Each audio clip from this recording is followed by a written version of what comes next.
Hello friends, good evening to all of you.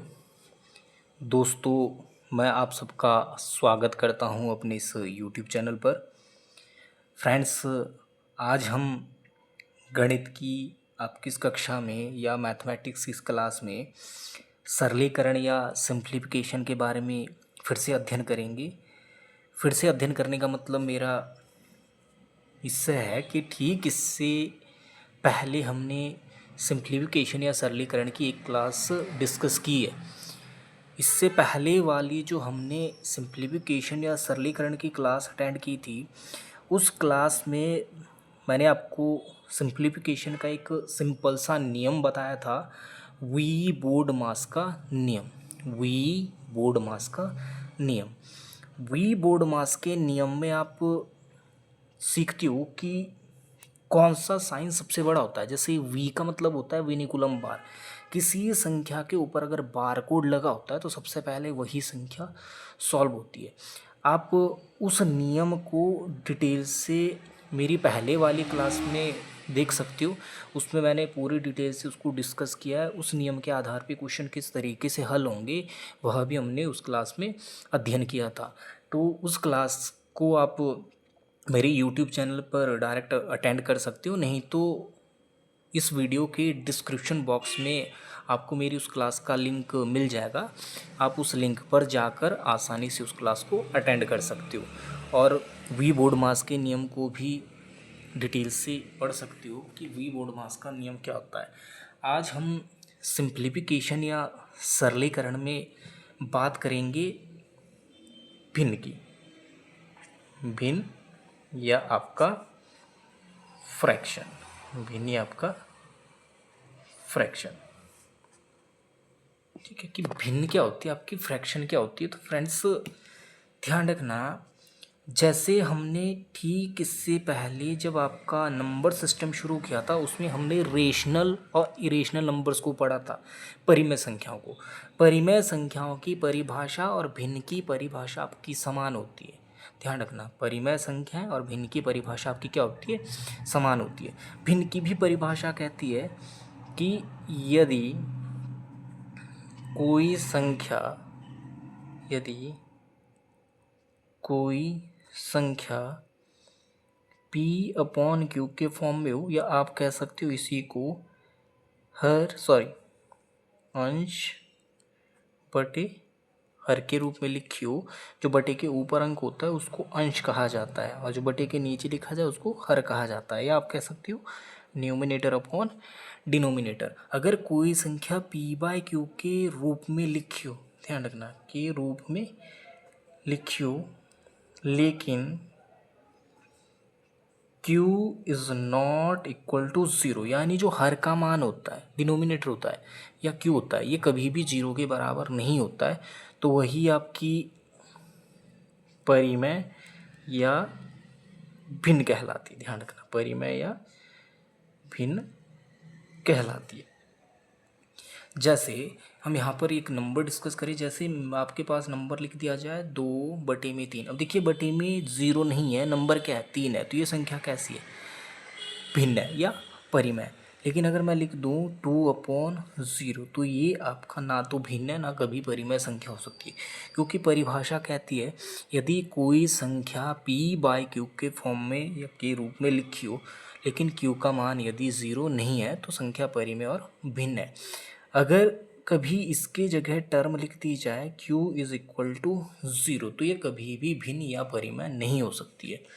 तो फिर से यहाँ पे बात करेंगे कि अगर किन्हीं भिन्नों के बीच में प्लस माइनस भाग गुणा जोड़ घटाव इस तरह का साइन लगा हो तो उसको किस तरीके से हल किया जाता है।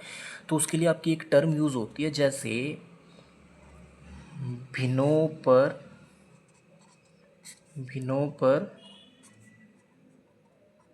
संक्रिया। भिन्नों पर संक्रिया, या आप कह सकते हो ऑपरेशन ऑन फ्रैक्शन।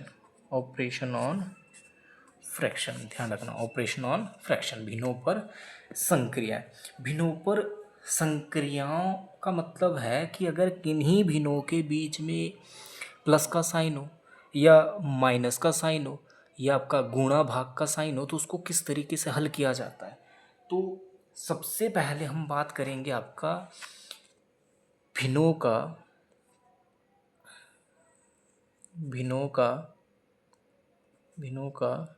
योग या अंतर, भिन्नों का योग या अंतर, यानी अगर किन्हीं भिन्नों के बीच में प्लस या माइनस साइन लगा होता है तो किस तरीके से हल किया जाता है। ठीक है, तो सबसे पहले बात करेंगे योग के केस की। ठीक है, कि अगर किन्हीं भिन्नों के बीच में, मान लीजिए मेरे पास नंबर a/b प्लस c/d, इस तरीके से कोई नंबर है, बीच में प्लस का साइन है, दोनों ही नंबर किस में, आपका फ्रैक्शन में। तो इसको हल करने के आपके दो तरीके जो सबसे ईजी हो सकते हैं, खासकर जब आपकी दो ही फ्रैक्शन होती है। हाँ, अगर यहाँ पर फ्रैक्शन दो से अधिक होती तो आपका एक ही तरीका वर्क करता है, लेकिन जब आपकी दो ही फ्रैक्शन है तो आपका दो तरीके इसमें वर्क करता है। लेकिन यहाँ पर समझ लीजिए एक चीज़ को कि इसको सॉल्व करने का जो आपका नेचुरल एक तरीका होता है वो होता है आपका एलसीएम मेथड। ध्यान रखना, क्या होता है आपका एलसीएम मेथड होता है।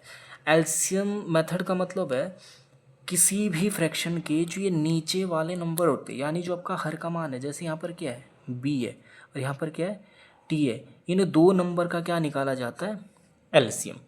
अब एलसीएम निकालने का कारण क्या है कि एलसीएम हमेशा उस कंडीशन में निकालिए जब मेरे दोनों के हर समान नहीं होता है।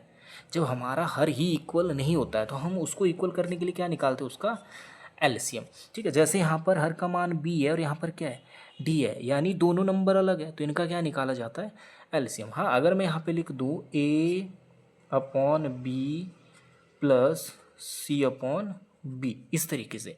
अब देखिए ऊपर वाले नंबर बेशक मेरे अलग है लेकिन नीचे वाले नंबर क्या है, मेरे सेम है। तो इस कंडीशन में ऊपर वाले दोनों अंकों को क्या करते हो, a प्लस c दोनों को जोड़ते हो और नीचे वालों को क्या रख देते हो, कॉमन। ध्यान रखना, ऊपर वाले दोनों नंबर ऐड होंगे और नीचे वाला क्या हो जाता है, आपका कॉमन हो जाता है। लेकिन अगर नीचे वाले दोनों अंक आपके समान नहीं होते तो इन दोनों का एलसीएम निकालिए, जो भी एलसीएम होता है इनके दोनों के ही बटे में रख दीजिए।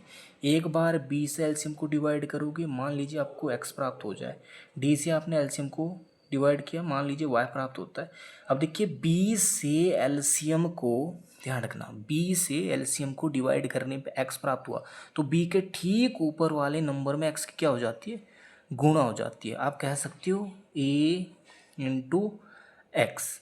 ठीक है, फिर यहाँ पर साइन क्या आपका प्लस, तो प्लस रख दोगे। डी से आपने एलसीएम को डिवाइड किया, y प्राप्त हुआ, वो y की किस में गुणा हो जाएगी, c। आप कह सकते हो y/c अपॉन में। अब आप जो आपने एलसीएम निकाला किस लिए, ताकि इसको इक्वल किया जाए, वही आप कहाँ रख दोगे, बटे में, और ये आपका क्वेश्चन क्या हो जाएगा, सॉल्व हो जाता है। जैसे मैं यहाँ पर एक नंबर लिख दूँ, जैसे हमने यहाँ पे नंबर लिया 3/2 प्लस 5/6, इस तरीके से। जबकि एक नंबर मैं यहाँ पे लिख दूँ 3/2 प्लस 5/2। देखो दोनों क्वेश्चन आपके अलग है।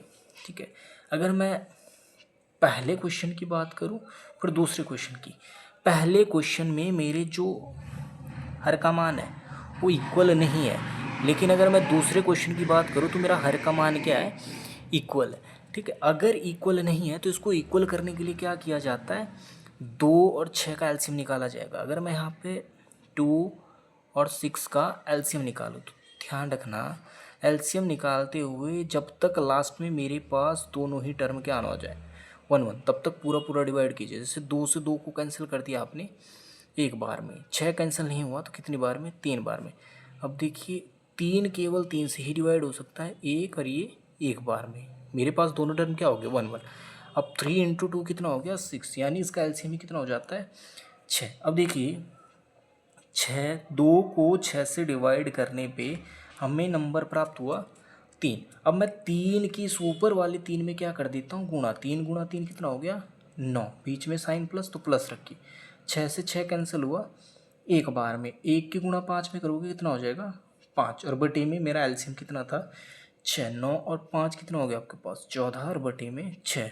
2 से डिवाइड करोगे 7 बार में, इसको 3 बार में, यानी आपका आंसर हो गया 7 और बटे में 3, 7 और बटे में 3। लेकिन जैसे मैं दूसरे क्वेश्चन की बात करूं कि 3/2 प्लस 5/2, यहाँ पर देखिए कि जो मेरा हर का अंक है वो पहले ही क्या आपका बराबर है, इक्वल है। तो इस कंडीशन में जो ऊपर वाले दोनों अंक है उनको आपस में जोड़िए, 3 + 5, और नीचे वाले अंक को क्या रख दीजिए कॉमन। 5 और 3 कितना होगा 8, और बटे में 2, 2 से डिवाइड करोगे तो आपका आंसर कितना हो जाएगा 4। ठीक है, तो ध्यान रखना जब भी बीच में प्लस का साइन होता है, या ध्यान रखना माइनस को इसी में ऐड कर लीजिए, जब भी बीच में प्लस या माइनस का साइन होता है हमेशा क्या निकालोगे, एलसीएम। एलसीएम कौन से केस में निकलेगा, जब हमारा नीचे वाला अंक बराबर नहीं होता है तो उसको बराबर करने के लिए उसका एलसीएम निकाला जाता है, और यही एलसीएम इसका क्या होता है, इक्वल अंक होता है, इक्वल संख्या होती है। हाँ, अगर मेरे नीचे वाले दोनों अंक क्या है, इक्वल है, तो इस कंडीशन में नीचे वाला अंक क्या हो जाता है, कॉमन, और ऊपर वाले दोनों नंबर आपस में क्या हो जाएंगे, या तो जोड़ दो या घटा दो साइन के अकॉर्डिंग। ठीक है, जैसे हमने यहाँ पे सॉल्व किया था। एक केस आपका थोड़ा माइनस का भी सॉल्व करेंगे। जैसे मेरे पास यहाँ पर नंबर लिख दिया जाए 5/3 सॉरी -2/4, इस तरीके से। ठीक है, ये पहला क्वेश्चन। दूसरा अगर बात की जाए, जैसे 5/3 -2/3, इस तरीके से। ठीक है, तो फ्रेंड्स यहाँ पर देखिए कि यहाँ पर मेरा जो अंक है, ठीक है, इक्वल नहीं है, तो इस कंडीशन में क्या करते हो, एलसीएम निकालते हो। ठीक है, एक एलसीएम मेथड है आपका। जैसे 3 और 4 का एलसीएम ही कितना हो जाएगा, 12 हो जाता है। 3 से 12 को कैंसिल करोगे कितनी बार में, 4 बार में, और 4 से 12 को कैंसिल करोगे 3 बार में। देखो 4 के गुणा 5 में की जाए, जैसे 4 गुणा 5, सॉरी माइनस बीच में, -3 × 2, और बटे में आपका जो इक्वल एलसीएम है 12। 5 × 4 कितना हो गया आपका 20, -3 × 2 6, और बटे में 12। ठीक है, तो अगर 20 में से 6 को निकाल दिया जाए तो 14, और बटे में 12। 2 से डिवाइड करोगे 7 बार में, इसको 6 बार में, आपका आंसर कितना हो जाएगा 7/6। ठीक है, लेकिन अगर मान लीजिए मेरा अंक ही इक्वल हो जाए, ठीक है, देखिए एक बार इसको भी एलसीएम मेथड से सॉल्व कर लीजिए कि क्या अगर मैं डायरेक्ट इक्वल ले लूँ तो क्या मेरा वही आंसर हो सकता है कि नहीं हो सकता है। जैसे 3 और 3 का एलसीएम ही कितना हो जाएगा, 3 ही होगा। ठीक है, अब 3 से 3 कैंसिल हो गया आपका एक बार में, फिर 3 से 3 कैंसिल हुआ एक बार में, 5 × 1 5, -2 × 1 2, और बटे में मेरा एलसीएम कितना है 3 है। 5 और 5 में से 2 घटाओगे तो 3, बटे में 3, आपका आंसर ही कितना हो जाएगा 1 हो जाता है। अगर आप इसको डायरेक्ट ही सॉल्व करते, 5 में से 2 घटाया 3, हर मेरा पहले ही बराबर था तो मैंने इसको कॉमन रख दिया, 3 से 3 कैंसिल, तब भी आंसर कितना है 1 है। अगर मैं इस ही क्वेश्चन को फिर से लिखूँ, जैसे 5/3 -2/4, मैंने ठीक इससे पहले कहा था कि जब 2 फ्रैक्शन होती है तो आपके पास इसको सॉल्व करने के 2 तरीके होते हैं। ये सेकंड तरीका। जैसे 2 ही फ्रैक्शन के केस में हमेशा ध्यान रखना क्रॉस मल्टीप्लाई।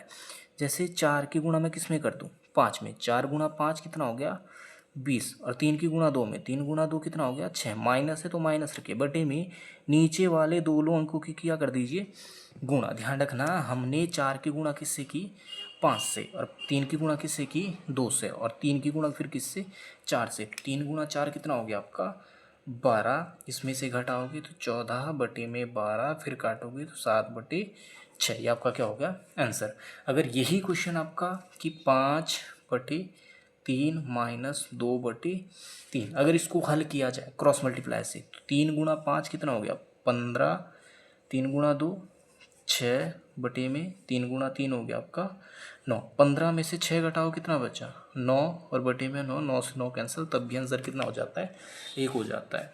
तो फ्रेंड्स ये था आपका सिंप्लीफिकेशन में फ्रैक्शन। अब इसको थोड़ा सा ओवर रिव्यू करेंगे। हमने पढ़ा कि भिन्न क्या होती है। भिन्न यदि कोई संख्या p/q के फॉर्म में लिखी हो, लेकिन ध्यान रखना q का मान अगर 0 नहीं होगा तो ही वो भिन्न या परिमेय हो सकती है। अगर क्यू का मान क्या है 0 है तो कभी भी भिन्न नहीं हो सकती। ध्यान रखना, Q is not equal to 0। फिर हमने बात की भिन्नों पर संक्रिया, ऑपरेशन ऑन फ्रैक्शन। तो आज हमने बात की भिन्नों का योग या अंतर, यानी भिन्नों को जोड़ना या घटाना। बात करेंगे कि अगर किन्हीं भिन्नों के बीच में प्लस या माइनस का साइन लगा होता है तो इसको सॉल्व करने का तरीका होता है एलसीएम मेथड। एलसीएम निकालते हो, लेकिन एलसीएम उस ही केस में निकालोगे जब मेरा हर का अंक समान नहीं होता है। अगर मेरा हर का अंक इक्वल होगा तो उस कंडीशन में ऊपर वाले दोनों अंकों को या तो जोड़ लो या घटा लो, जैसा भी आपका साइन कहता है। और जो नीचे वाला अंक है उसको क्या ले लोगे, कॉमन, जैसे हमने यहाँ पर किया कि a प्लस सी बटे में b। लेकिन अगर अंक बराबर नहीं होता, जैसे यहाँ पर b है और यहाँ पर d है, तो हमने क्या निकाला, एलसीएम। अब ऊपर वाले जो अंक है a की गुणा कि b से एलसीएम को डिवाइड करने पे हमें x प्राप्त हुआ, तो x और a की आपस में क्या होगी, गुणा, इनटू x, बीच में साइन प्लस था तो प्लस रखा। d से हमने एलसीएम को डिवाइड किया y टाइम में, तो y की जब किससे गुणा कर दोगे, c से, जो ठीक t के ऊपर वाला नंबर है तो y इंटू सी, और अपॉन आपका जो हमने इक्वल उसका अंक किया एलसीएम, तो ये आपका क्या हो जाता है, आंसर हो जाता है। फिर हमने उसके बाद थोड़े से क्वेश्चंस आपके हल किए जिसको आप इस क्लास में फिर से रिवाइज कर सकते हो और देख सकते हो। तो फ्रेंड्स, आज की क्लास में हम केवल भिन्नों का योग और अंतर ही देखेंगे। नेक्स्ट क्लास में हम बात करेंगे कि अगर भिन्नों के बीच में गुणा लगा होता है, साइन गुणा का होता है, या भिन्नों के बीच में आपका भाग का साइन लगा होता है, तो उसको किस तरीके से हल किया जाता है।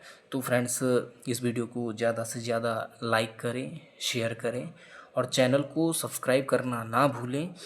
आप चैनल को सब्सक्राइब करोगे तो मेरी हर एक जो भी मैथमेटिक्स या साइकोलॉजी की क्लास होगी उसके वीडियोस आपको ऑटोमेटिकली ही प्राप्त हो जाएंगे। और आपके वीडियो शेयर करने से ये क्लासेस हर एक उस बच्चे को मिल जाएगी जो बच्चा या तो आर्थिक रूप से सक्षम नहीं है, या जो बच्चा मान लीजिए बाहर अफोर्ड नहीं कर पाता है। तो फ्रेंड्स, आपका साथ ही हमारे लिए सबसे महत्वपूर्ण होता है। इसी तरीके से अपना साथ और अपना आशीर्वाद हम पे बनाए रखिए। बाकी आप सभी का बहुत बहुत शुक्रिया, धन्यवाद।